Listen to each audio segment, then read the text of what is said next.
In 1938, as Europe stood on the very edge of collapse, one ordinary man quietly changed history. He didn't command armies. He didn't lead a nation. Yet because of him, 669 children lived. His name was Nicholas Winton. Nicholas Winton was just a 29-year-old British stockbroker when he traveled to Prague in late 1938. He was actually planning to go skiing. Instead, he walked right into a humanitarian disaster. Nazi Germany had already taken control of parts of Czechoslovakia.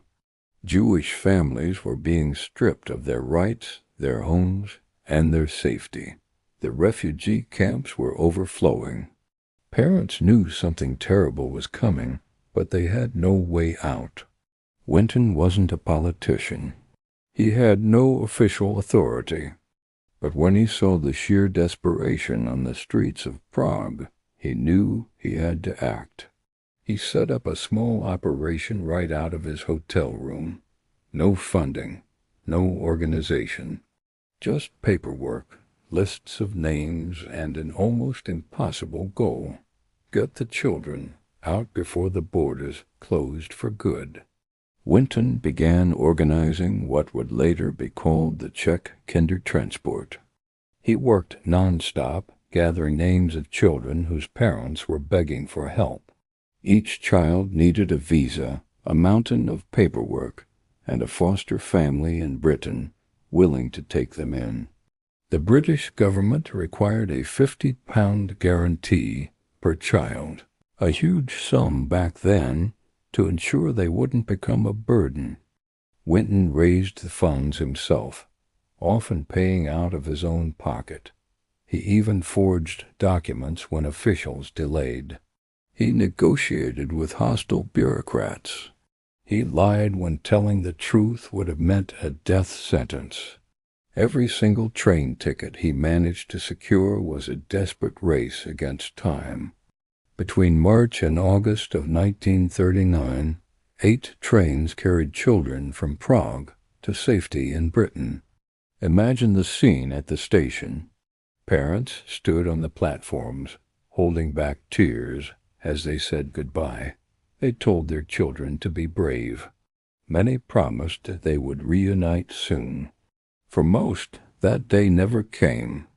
The final train, scheduled for September 1st, 1939, never left.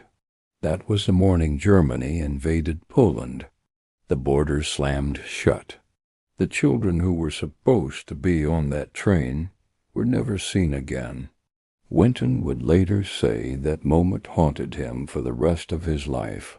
After the war, Nicholas Winton never spoke about what he did. He got married, he worked, he lived a completely normal life. For nearly 50 years, no one knew his secret. Then, in the late 1980s, his wife stumbled upon a scrapbook in their attic. Inside were the lists of children's names, their photographs, and all the old documents. The incredible story finally reached the BBC. During a live television broadcast, Winton was invited to sit in the audience. He had no idea why he was there. The host asked a simple question: "Is there anyone in the audience tonight who owes their life to Nicholas Winton?" One by one, people all around him began to stand up.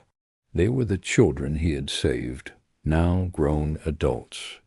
Surrounded by hundreds of lives he never knew he had touched, Nicholas Winton finally saw the true impact of his quiet courage. He once said, "I didn't see why I should wait for someone else to do it." Because he didn't wait, 669 lives and thousands of their descendants exist today. Thank you for watching.